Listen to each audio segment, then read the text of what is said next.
A very good afternoon, ladies and gentlemen. Welcome back to another very interesting session on GETI Live Talk. My name is Shilpi. I'm the Relationship Manager with the Global Education and Training Institute. Well, what is this new normal? I have been listening to this for the past 1 year, and not just me, every one of you, and especially the educationists. Now, what is this new normal? The new normal, as we all know it, is that now, even without physical contacts, education, meetings, businesses, everything can be carried on. And this is the new normal where social distancing is the most important thing. And still, we have to live a very normal life. So, is learning anyways affected in this new normal? Is learning taking a new shape in this new normal? And what are the opportunities in learning, especially community learning? And that is what our very special guest today, Dr. Namrata Jajoo. She is the Deputy Director, MGM Group of Schools in Aurangabad, and she is going to talk about the community learning opportunities in the new normal. She has a PhD degree in hospital management. That is what I was really surprised about. And after that, she went on to do, her research, and she has also been a pass out from IIM Ahmedabad. Then she has worked in places like NIT, Aptech, and the Riverside Learning Center. She is basically, as she calls herself, a learner at heart. She has also attended school leadership programs, innovation and management, and she is a pass out of Harvard University, Harvard Business School as well. So the list goes on. And Namrata, welcome to our show, and thank you for joining in the Disruptive Education Movement. So, you very well get attached, or you are aligned to the purpose of GETI. As we all know that GETI, Global Education and Training Institute, also believes in upskilling and upgrading the skills of the teachers, whether they are preschool or in-service or, pre-service teachers. And also we have our Global Dream Shala, where we believe in literacy and numeracy in community learning. So thank you, Namrata, and the stage is all yours. Thank you so much, Shilpi, for your kind and generous introduction. And thank you to GETI for having me over on this live talk on transformation and disruption. And of course, really grateful to each one of you, dear viewers, for your presence, because I believe, we are all co-sojourners on this journey on the path of education. And it's a pleasure to connect and be able to speak with each other. So before I really delve into the topic of the day, I would like to set a little bit of context in terms of saying who we are, right? So we are a group of 8 institutions, and we are housed and nested right in the center of the Aurangabad city in Maharashtra. We are under the Mahatma Gandhi Mission Trust. And I think, our guiding light is the principles of Mahatma Gandhi. And so the 3 big values, which drive us to navigate all these complex paths which come up on a daily basis are truth, peace, and simplicity. So these are our 3 lighthouses, which I can say, which kind of light up our path on a daily basis. And so whatever we design, whatever we do, whatever we are delivering and offering to the world is propelled by these 3 values. Going ahead, I think I would also like to, share what are the 2 big ideas that we are going to be addressing in the presentation today. The first idea is to say the why of education, right? To say, what is the purpose, right? Why am I in education? Or to say, why do the parents send the kids to me? Why does my child get up every morning and come to school? And what drives me to be into education on a daily basis? So just getting into the purpose of education. And the second big idea is to say that how do we design and curate and refine a community learning program? I believe in our own ways, we all connect with the community when it comes to learning, right? But can we make it intentional? Can we make the design curated in a way that it becomes an everyday practice, right? So when I say community learning, it is suddenly, we don't say that it's only a teacher who can teach and a student who can learn. It becomes like a community where we are learning from each other. We become all the stakeholders become the teachers and learners as well.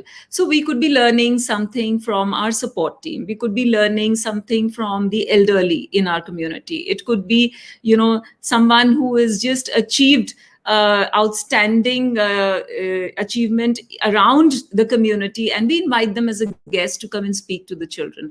And of course, I think one thing which I really have learned over all these years of being in education is that learning has nothing to do with age. So we can never say that it's always going to be a senior and an elderly person who's going to really deliver the education, because I learn so much on a daily basis from my students. So let's get into this. I'm very excited about sharing the anecdotes and the examples of our experiences, and especially from the last year and a half.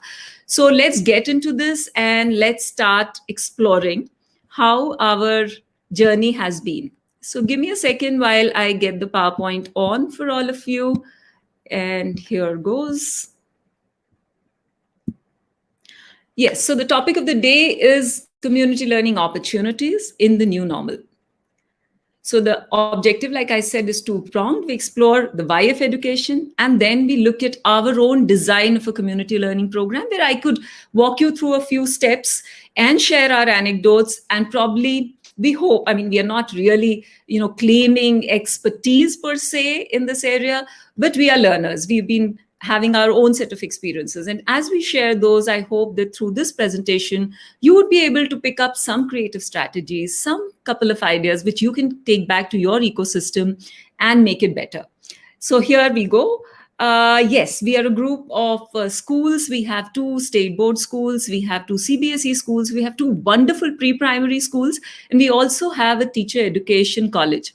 Now, that really enriches us, right? And along with the junior college. So what happens is we have the entire gamut of children with us. And the beauty is we see a grade 12 teacher learn from the pre-primary teacher, right? And similarly, a child in grade 2 is probably, giving some lessons to this grade 6 child. So how does this all happen? And how does the community learning program unfold is what we're going to look at now, right? Yes, but before we get into this, I think, one thing which has really been the top of the conversations in this last year and a half is about the pandemic, right? And the pandemic has definitely, changed our lives. There is a new normal. We don't even know whether we'll ever go back to where we were earlier. And there's a lot which has been said about this. But for me, I think what has been most fascinating, right? And I think that's something which has been most encouraging, which has helped me to build the biggest confidence, is that when you have unprecedented crises, it is that human spirit, right? The human resourcefulness, the potential which helps us to overcome and the vulnerabilities, to overcome the crisis and actually come up with solutions which didn't exist earlier. So yes, UNESCO has said that education is a basic human right. It's very important. They have said it is not, something which can be trivialized. And in a situation like this, where there's so much complexity and so much uncertainty, and given the fact that about 1.5 billion students are today out of school, right? And that's disturbing. But if we all look at our own context, right, even we have children today who are not coming to school, who are not even coming to online school. And I think that's where, we see that the entire system has become so fragile. And that's where I think each one of us has to join hands to strengthen education. And when we say to strengthen education, then we start questioning, right? What is it that we mean by education? So is it education just about pen and paper and books? Is it just about internet? Is it just about computers? So this is a beautiful quote by Brett Victor, where he says, cultivating that capacity to seek what's significant, to seek what's important, and always willing to question whether you're on the right track. That's what education is going to be about. In a way, if you see today, this entire presentation that you and I are going through is about asking that question, is about saying, are we on track, right? Are we doing right by the child? And that is what we want to really explore. So here I want to give you a beautiful anecdote, right? So one of our art teachers, during the pandemic, he went back home to his village, and he didn't have his brushes and paints and books and all the fanfare that an art department has. But the artist in him was really itching to express. So what does he do? He picked up the newspaper. He picked up some charcoal, right, from the charcoal gas. and he started to express himself and see what was the outcome of that. Can you see this? Isn't this just beautiful? Now, that's what I think, when we get inspired, we can inspire our children. So here was an alternative. Here was a reimagination of the idea of art. Here was a reinvention of being able to express through the medium of art. And I think I was so very, very impressed. And I generally take his example to every webinar and seminar that I'm doing. And hats off to the spirit of our teachers. Again, when I'm talking the internet or we're talking of different mediums of learning, we know that our learning opportunities have now expanded, right, in many ways. And that we know because we all have our stories of how we learned overnight, to start using all the apps, and teachers who couldn't even type their own question papers now were suddenly on Zoom, and, they were showing PowerPoints. And so it was transformational and the learning curve was really sharp. But here is a little inspiration from the koi fish, right? Can we all have that little koi spirit in each one of us as we go ahead from today, right? And what is the koi spirit? So the koi fish was, the story is back in 1700s in Japan, right? So this koi fish was being bred, and it was considered as a symbol of strength, of courage, of perseverance. And in the most difficult of times, it was believed that the koi fish can sail you through. So let's look at a wonderful video and a story of the koi fish. Please enjoy. Many years ago, in a time before recorded history, a huge school containing thousands of koi swam up the Yellow River. The colors of their well-muscled bodies flashed in the sunlight, making them seem like a million living jewels.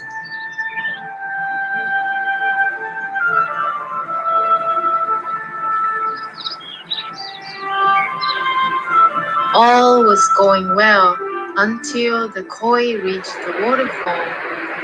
Immediately, a large number of them grew discouraged and turned back, finding it much easier to simply swim with the current of the river. Yet, a determined group of koi stayed on. Straining and leaping, each koi strove to reach the top of the falls. Again and again, they flung their bodies into the air, only to fall back into the water. Undeterred, they continued their efforts for 100 years.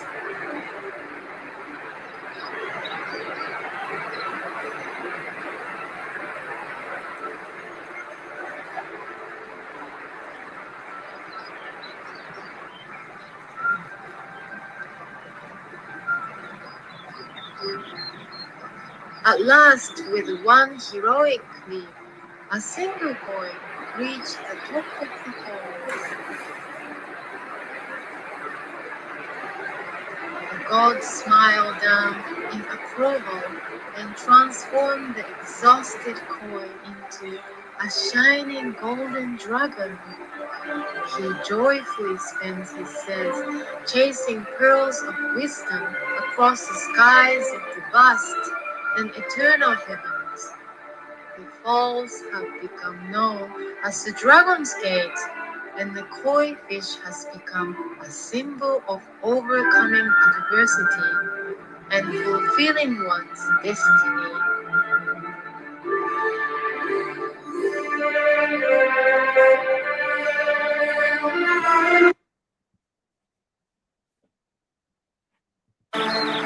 Many years ago, So, my wish for each one of you is that may you all have the koi spirit and the courage and be able to leap and fulfill your destiny. Isn't that such a beautiful story? I think each one of us, being an educator, is constantly looking for inspiration, right? And I think this story really inspired me. So I thought I would share it with you, and also, send you this beautiful wish of having the koi spirit in you. So going back to the whole idea to say, okay, what's the purpose, right? Why do we exist? And I think it's always, more often in the times of crisis that we begin to examine this. And, there is a change in our perspective to say, do we really understand, right? Why am I here today? What am I doing? Why do I really exist? And for this, I would go back to another Japanese concept, which is called Ikigai. And Ikigai is the whole idea of saying, what is your direction or purpose in life? And where do you get that sense of fulfillment? And does that drive your actions, right? So what is that core foundation or the core of your personality and your aspiration, which is going to drive your actions? So very beautifully put. And I'm going to, contextualize this to our situation of delivering education, right, in these times. So they say there are 5 pillars of Ikigai, right? The first thing they say is start small. I know, we were all, when this pandemic hit us in our face, we were all taken aback. And we said, oh my goodness, this is huge. How do we even scale this? But then the message there is start small, right? Do this one little thing every day, and you will be able to transform the lives of your students. The second is release yourself. I think, that's something which I feel is so important for all of us, because many times, we are so caged in this role of a teacher, because there are certain kind of norms which the society has put to us, to saying a teacher has to be like this, and the teacher has to be behaving in a certain way, having a certain attitude. In that whole process, do we stop being ourselves? Do we not let our children see us as we are? So I think the very first thing but we want our children to be connected to us, right? Relationships are most important. So that's when we need to release ourselves, so that our children can also approach us more easily.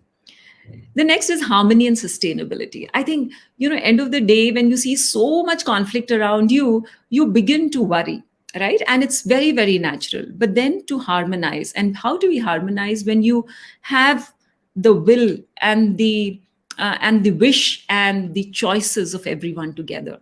So when we start harmonizing that, what does my child really want? What does my parent want? What is it that I want to deliver? Can I align all this? Then you get your sustainability model, right? The joy of small things. I think, celebrations haven't been more important ever before. So please do not hesitate to take that pause, to have that little celebration, whether, it is with your students, with your family, with your friends, with your parents, just all stakeholders. Take that pause and celebrate and, experience the joy of small things. And finally, being in the here and now. We're hearing so many predictions. Trust me, it's not just the newspaper, it is your WhatsApp group, it is the conversations in meetings, it is the stories in your neighborhood. I think where there is a lot of prediction being made for the future. But what is my opportunity for today? My opportunity for today is that I'm with all of you, right? My opportunity for me today is that being here now, present 100%, I am going to be able to share some of the parts of my journey and learn some from yours, right? So that's the way Ikigai really drives you to define your purpose. And this is a question which I love to ask teachers, where to say, do you know your children? And that's very often I find the teachers say, oh, yes, ma'am, we know our children, right? Because, I know this child, I have spoken to this child, I have a different kind of a relationship with this child, I know how the child is feeling today. But then I always ask them, does your child know you? Do you have the courage to be vulnerable in front of your children? Do you have the courage to tell your children that, or today I'm feeling a bit low, or today, things haven't been going the way I want them to, or to say, oh, I'm sorry, I do not know this. I am going to learn and get back to you on this. So yeah, this is a beautiful question. So while we are looking at so many masks in life these days, unmask yourself from this. So know your purpose, keep your purpose as your lighthouse, and that's going to be your opportunity for reinventing and reimagining your school. And that's what I'm inviting you to do today in this presentation. So to give you as an example, our purpose, right? The MGM group of schools, our purpose is very simple, right? So we have just these 4 beautiful words where we say, are we providing opportunities to our children to do this every day? So what are those 4 words? Did my child grow today? Did I give my child an opportunity to glow today, right? Did his light shine? Did my child have any opportunity to lead? Did they learn any leadership skills? And of course, very, very important is, did the child have an opportunity to serve today? In this area, I have experienced, when the teacher has a spirit of service, the children will role model. The children will look at the teacher and begin to follow the same path. So having said that, this is not just for the children, it is for the teachers as well. again, going back continuously to say the teacher has to challenge herself or himself first, right? And what is our challenge? I think, in these current times, we must accept that the challenges are huge and mighty. And the challenge is like a pack of cards, right? Because you don't know which card is going to slip from its position. And yet, you have to keep the courage, you have to keep the design in mind. And that's where I say, you begin to reinvent, right? You begin to relook at things, you begin to repurpose your resources so that your pack of cards stands tall and gives confidence to you and your children. So what is community learning? I think we've been talking about it as I started the presentation. So the whole idea to say is, I have a syllabus, I have a curriculum, right? I have a textbook which is telling me what I need to be delivering to my children.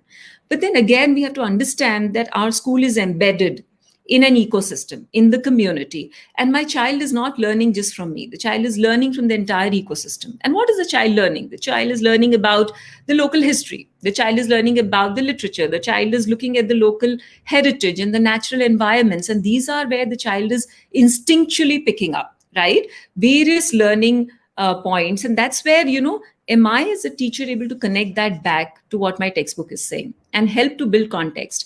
And again, is it only me? Or do I have people around me who are helping me to help my child grow? So that's where the entire concept of community learning begins to shine.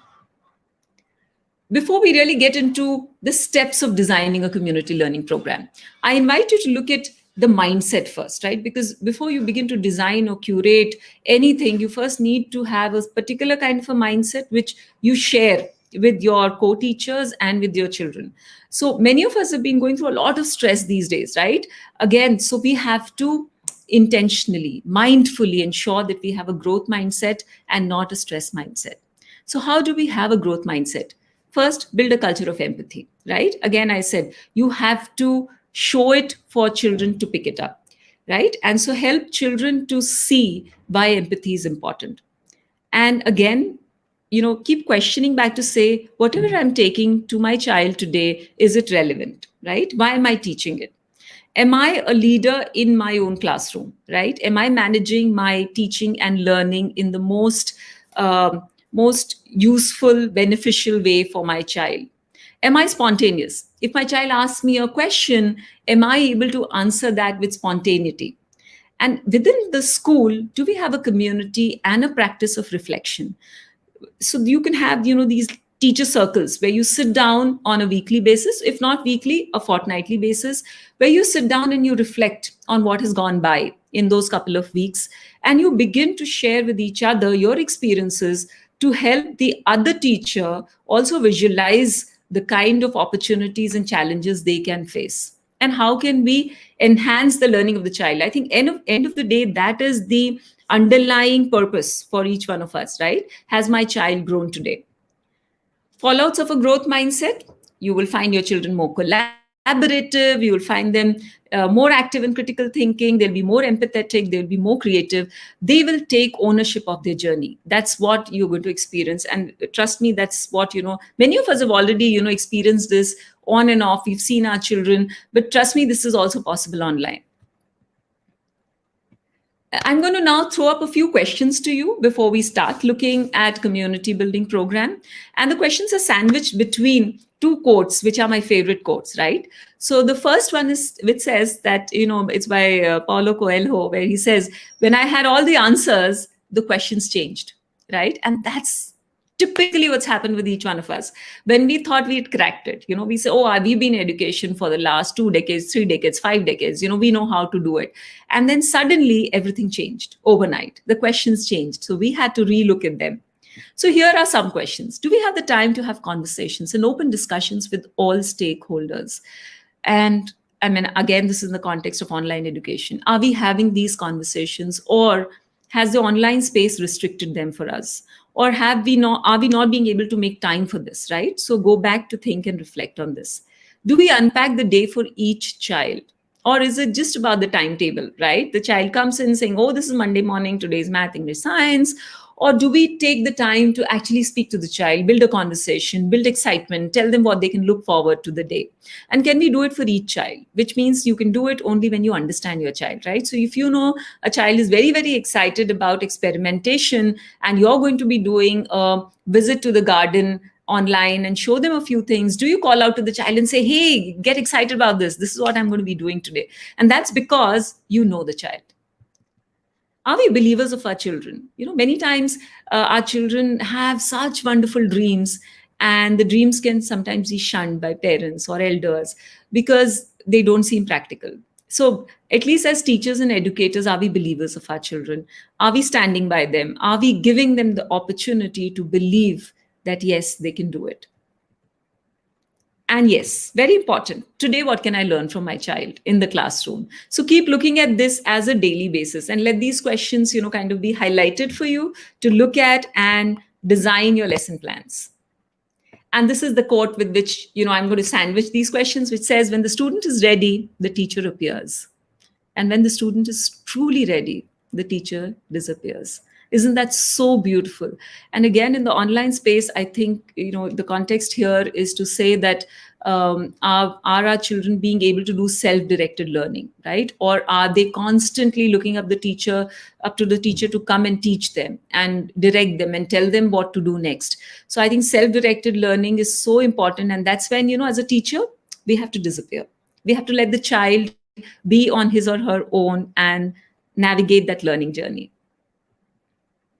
You would have, heard this question many, many times, especially with the younger children I've seen, where they say, ma'am, but why are we learning this? What is the need to learn this, right? And that's what I think as a teacher, we have to be able to really answer for every child who is asking this question. And in the context, I would love to share what Chomsky is saying. So he says, you can't expect somebody to become a biologist by giving them access to the Harvard University biology library and saying, just look through it. Right? You cannot say, this is a library, just look through it and you could become a biologist. No, that's not going to give them anything. The internet is the same. Just because our children today have access to the internet, do not expect them to know everything, right? They will still need the mentor, and that is you. Then the person who wins the Nobel Prize in biology is not the person who read the most journal articles or took the most notes of them, right? It is the person who knew what to look for, right? So are we as learners able to sieve what is it that we are looking forward to learn, and are our children being able to do the same? So community-based learning, let's look at now 5 steps to design your very own community-based learning program. You can curate it. If you already have one, just go through these steps and see if you can curate and refine and redefine them in any way. Right? So here it is. The community-based learning program looks at 2 things, the personal observation and the social interaction, right? Which the child is constantly experiencing. And how does that observation and social interaction blend with themes and the content of the course, which you are setting out to teach in the year? They say, it takes a village to raise a child. And I would just contextualize that and say it takes a community to raise a school, right? So your community is actually going to raise you, right? And how does that happen? So you have community business partnerships, of course, parent collaborations, always connecting your curriculum back to the real world, listening to the student voice constantly, right? Cross-generational learning. So how are the elderly impacting the lives of our children?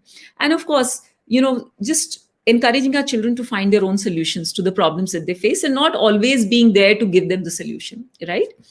So here, the step 1, okay? The step 1 is to say, expand your vision of school to include community. Now, what does that mean? It means that we now invite the community to actively come and learn from us and teach us, right? And here, if you see, and I'm going to be sharing some of our anecdotes, and I hope, they kind of elucidate the point for you and also give you some ideas.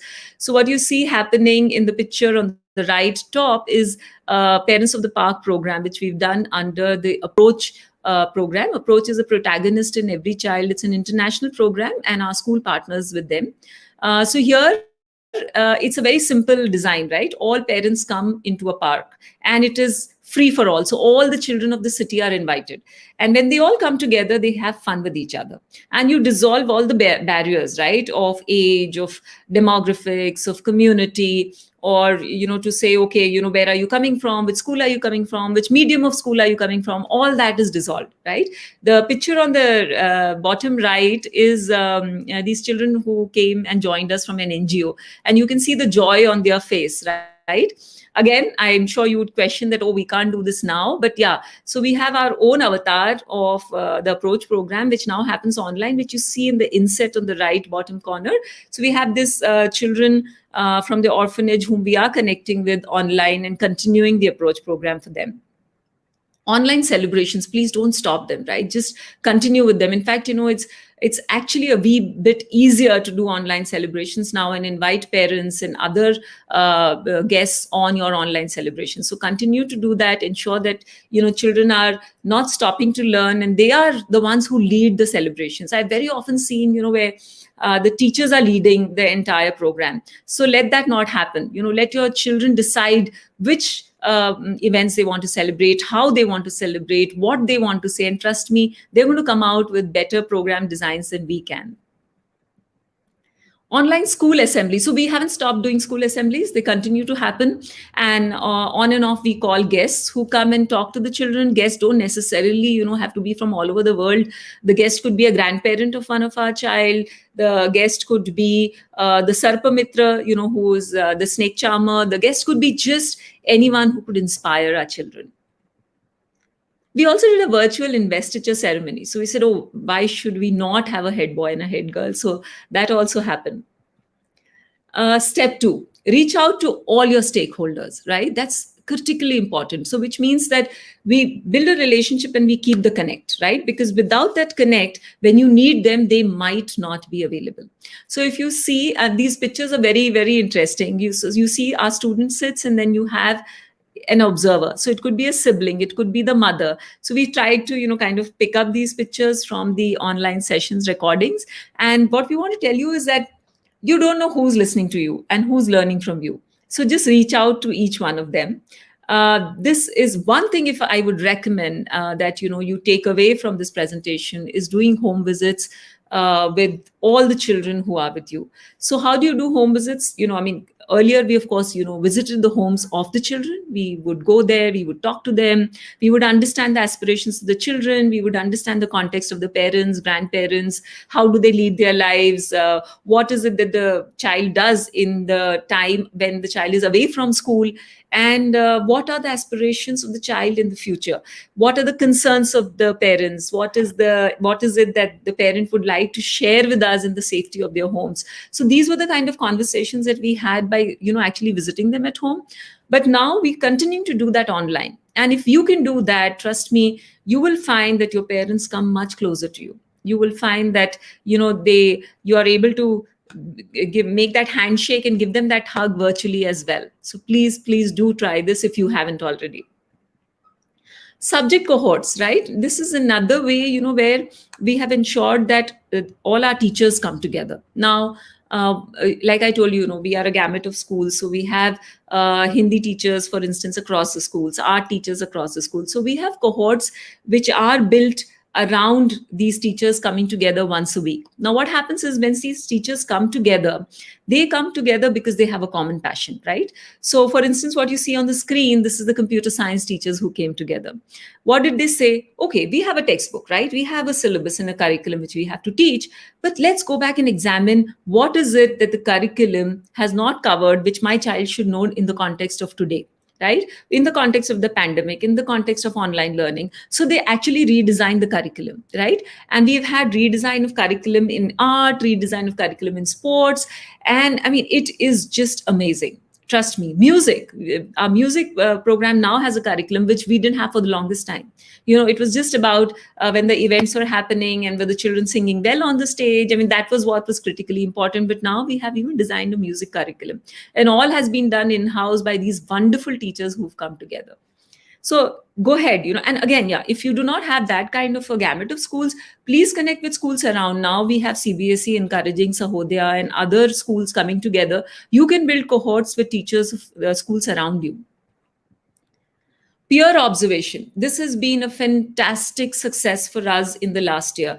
So while, it was not just leaders who were supposed to observe the teachers and give feedback, we also had teachers observing each other and giving feedback. And the entire underlying purpose was not fault finding. It was the fact that as a teacher, I grow when I get feedback.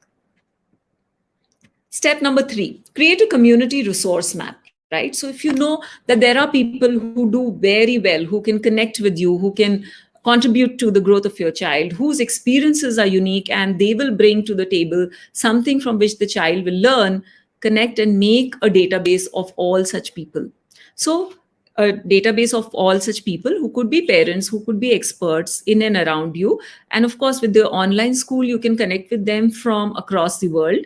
The second type of resource that you look at is the spaces around, right? So do you have a garden that you can connect, talk to the owners and connect with? Do you have a science center in your community? Do you have a space where you can take children and they can become learners?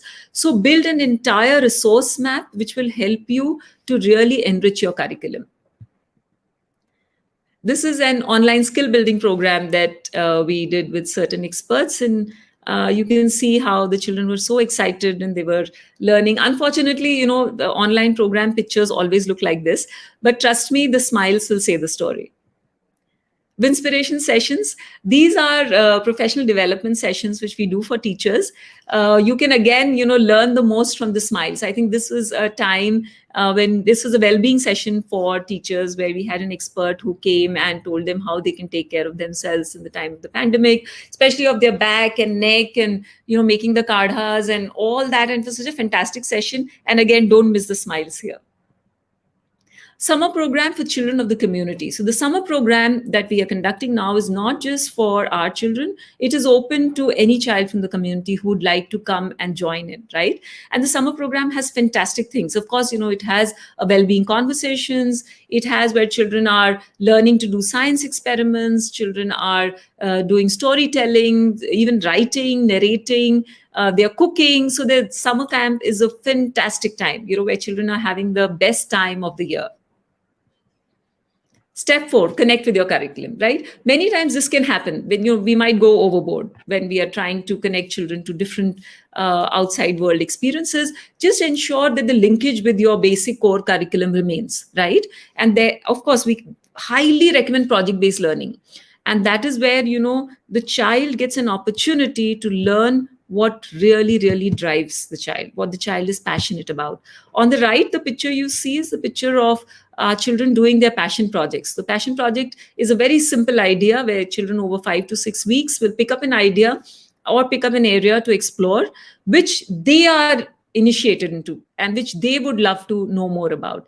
And so the children get together all the data, and then they have presentations with parents and experts and their peers, and then they are all learning from each other. So the passion project is a fantastic idea as well. Please do try it, right? Tap on grandparents. Never miss that, because they are really storehouses and treasures of knowledge.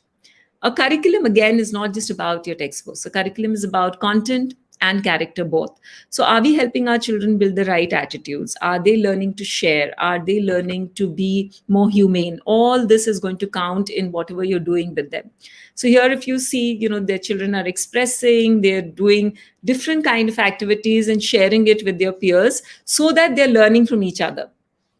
Multigenerational program, which I just spoke to you about. So, there is a home culture and experience which a child learns from, and encourage your children to do that, build it into your timetable.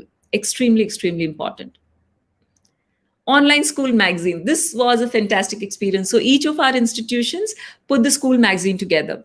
Now, what was unique about the magazine this year was it was not a printed version, right? So here, in the school magazine, I had a child who was singing. We had a child who was narrating a joke. There was a child who was dancing. Another child who was trying to share an experience of photography when they were learning photography. It was so enriching, trust me. And the parents were so appreciative because they could see their own children in a new light. If you haven't done this, just go ahead and try an online school magazine. Physical fitness, we haven't missed that out as well. expressions through art. I think this again, is very, very important, because children, many of the children who are introverted, or these times have made some children introverted, they become very quiet. I think if you give them the opportunity to express their feelings through art, it is really a release where they will be able to feel a connect with you and the relationship. And for special children, please do not miss out the opportunity of building this in their daily practice.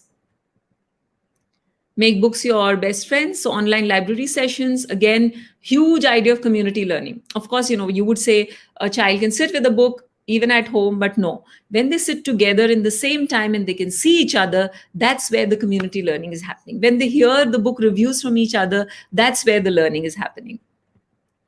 Online club activities. So you see, these are these little learners and they have big learning. So club activities again have continued online once a week, where children are coming together, learning different skills, different art forms, and whatever inspires them.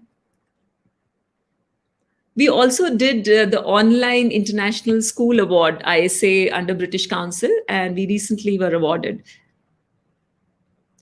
The final step, design challenge for the community. So what you have to do is ensure that, as you close your community learning program, you also build a challenge in the whole thing.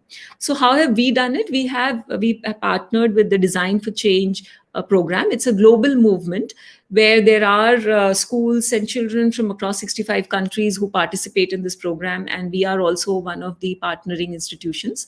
Here, our children come together to find solutions to problems within their immediate community, right? And it is done through a very simple process of FIDS, which is feel, imagine, do, and share. Some of the projects that our children have done in this area is Each One Teach One, which you see in the image. The other one is where they planted a Miyawaki forest. It was fantastic. It was a great experience again. Community service with their heart, mind, and spirit. This is still continuing, and we are so glad and so proud of each one of our children who are participating in this. This is a DFC project where the children said the school has to be safe, right? And many times the bus drivers might miss driving slowly. So they have created their own idea of a zebra crossing, where they encourage the drivers to be extremely cautious because children are around. As I close this entire presentation, one thing which I would recommend is actively seek out feedback. So keep talking to parents, to your stakeholders, and keep asking them how are things going for them. Keep asking for ideas, and trust me, you will be able to refine your program. These are some of the references which I used for the presentation. I'm a big fan of Edutopia, and I highly recommend it. So, whenever I have the time, I would just go to the Edutopia site and read a few things. The community building program, the ideas, many of them are from Edutopia. So please do visit it and pick up your own ideas from there. Don't let yesterday take up too much of today. Yeah, that's my kind of recommendation to all of you. And together, let us now design a great year ahead. So thank you very, very much. That's my email ID. You can reach out to me, and I would love to hear some of your stories and how things have been going for you. Thank you very much.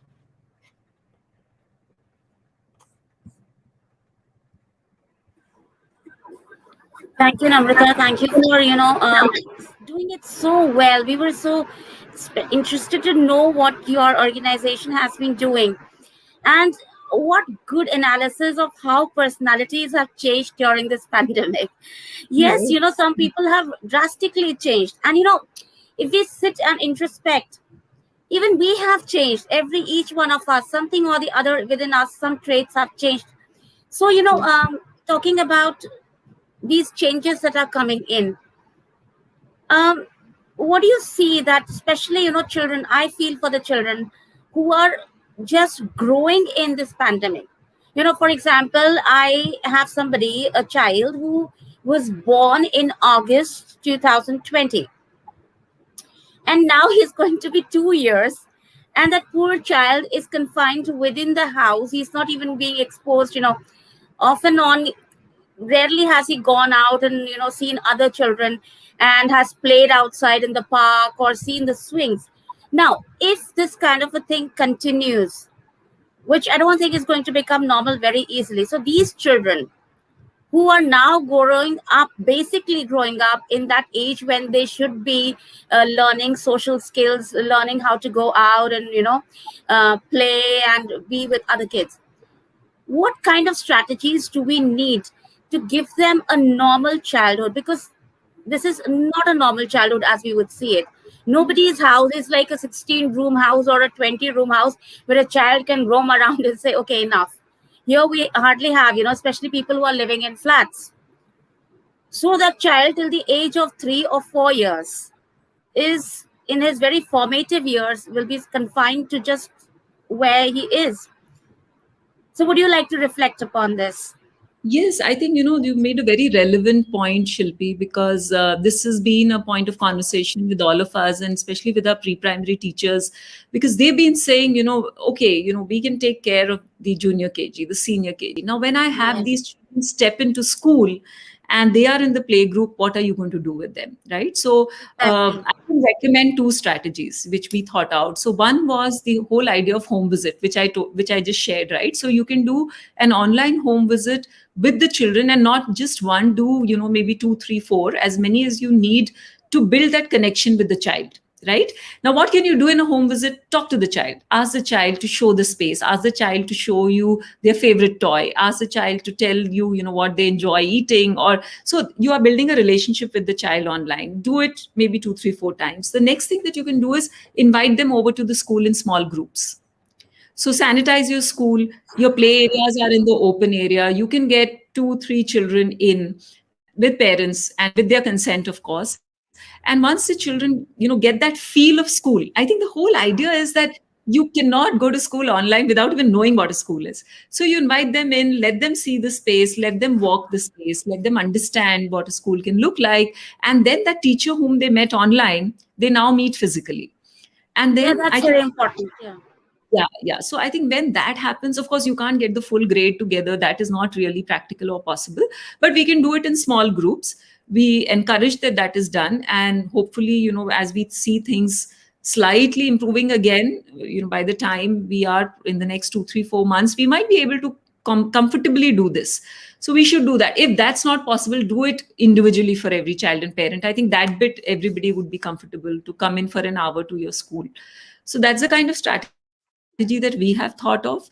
And of course, recommending and telling parents that playgroup and the initial years are not just about writing and learning and pushing the child to constantly be doing that, because that's what we are seeing many parents who have started homeschooling because they felt Exactly. that pre-primary schools are closed. So they have picked up hazar books from the market with huge good intention.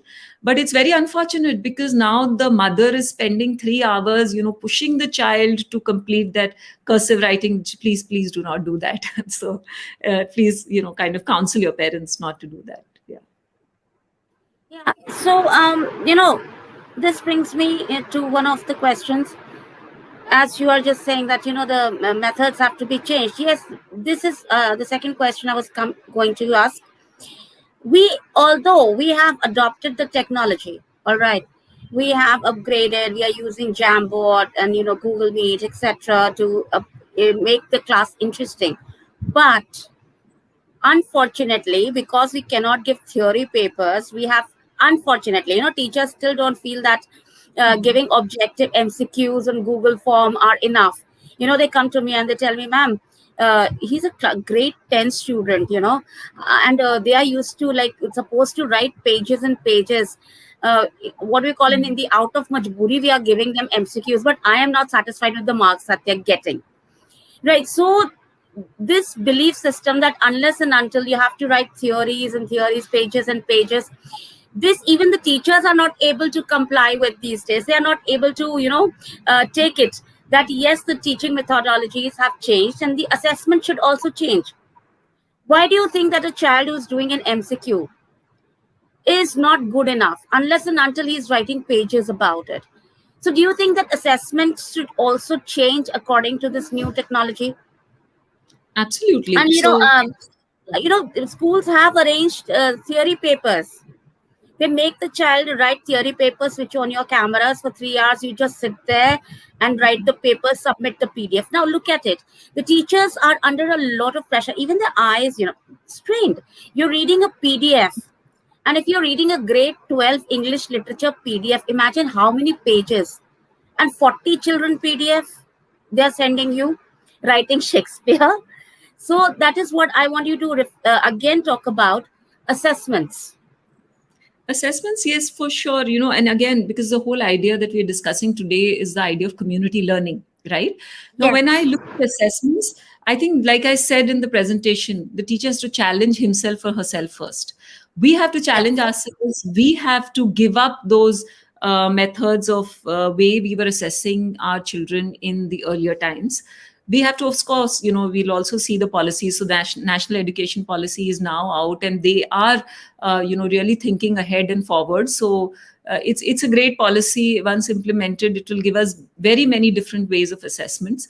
For now, for immediate consumption, like you said, you have to make an objective and you have to make children give that. You can also do open book tests, right? It doesn't have to necessarily be exam where you have to design that Google form and put the children into answering very basic, simple questions. Not necessarily. So open book tests have been hugely successful in our ecosystem. The other thing has been project-based learning. Here, where the child is self-directed, the child has been given a statement and the outcome is defining the learning. It is not what you're writing in pages and pages, but what have you been able to finally achieve.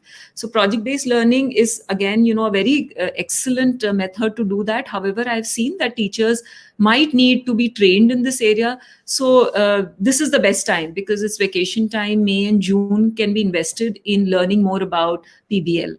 So these are like two ideas which are top of my mind and I can share right away. I also strongly believe in peer assessment. So put children with each other to help each other learn and grow. So you can put a grade 5 child with a grade 3rd or grade 2 child, where they are going to assess each other. And trust me, the learning will be much, much deeper. Experiment and see, it works. Yeah. Okay. Thank you so much, Dr. Namrata, for being here, enlightening us on this topic. It was really an interesting topic, and the way you have just given the presentation, it actually have a lot of comments for you. They have that it was a very good session, and it was very interesting and enlightening. So thank you once again, and have a very lovely evening. Thank you so much, dear. Thank you. Thank you, Shilpi. Thank you, Getty, for having me here. Thanks. Bye.